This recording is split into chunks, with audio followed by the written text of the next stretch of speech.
As we talk about race, we need to talk about another issue that Channel 9 has been committed to: affordable housing. Average rent for a two-bedroom apartment in Charlotte costs about $1,150. The average monthly mortgage on a $200,000 home is $100 more. Spending that extra $100 a month on a home allows families to build equity and wealth. But racial discrimination in real estate creates invisible hurdles for people of color. Genevieve Curtis spoke to an agent about the choices that realtors and homeowners make that can block qualified families from the American dream of owning a home. In a housing market as hot as Charlotte's, where the demand can barely keep up with the inventory, homes don't stay listed for long. It's extremely competitive. Some houses go within hours. It's already competitive. But real estate agent Nelvia Bullock says there's also other, sometimes invisible barriers in real estate that keep minorities from accessing affordable homes. It's the kind of discrimination that, unless it happens to you, you might not even know it exists. A 2019 report by North Carolina's Fair Housing Project found concerns about racial discrimination made up 30% of complaints. Have you worked with clients in Charlotte or people that have felt like because of their race or their background, they weren't given an opportunity to see a home, or they weren't given a favorable loan for a home?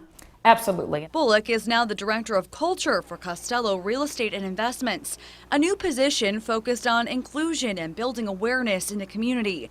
She says not having access to credit can hurt minority families. Many people in lower income neighborhoods, they pay a lot of their bills in person, so they don't have established credit lines. And what tends to happen there is their scoring is not as high. She says some agents are less willing to work with families who need more credit coaching to buy a home. That happens all the time, and there are people that tend to shun away from those people, and they want to do the quick, easy sales. Bullock's approach is to spend time helping clients understand how they actually can afford a home.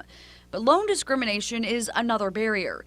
FHA loans for first-time home buyers are considered less desirable to a seller.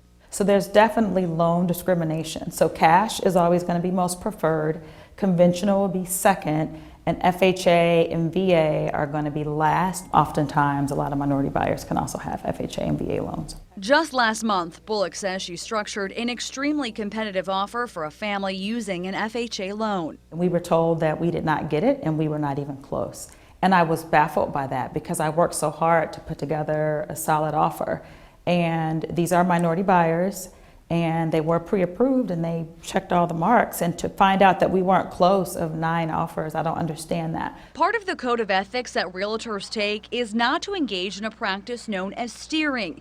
It can be a way of pushing a client towards or away from a certain neighborhood based on the racial makeup of the neighborhood and the client's race.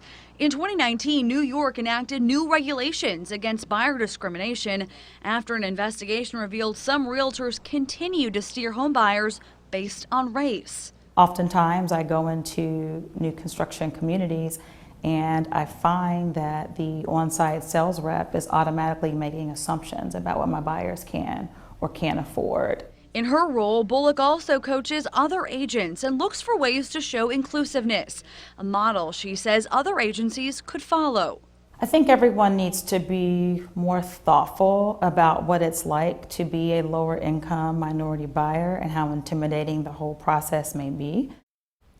Well, often families who are denied loans or offers may be left wondering if it is because of their race. It's not something they can easily prove, and that's part of the challenge with systemic racism. Sellers can sell their home to anyone they want, like a buyer who has a more attractive loan agreement.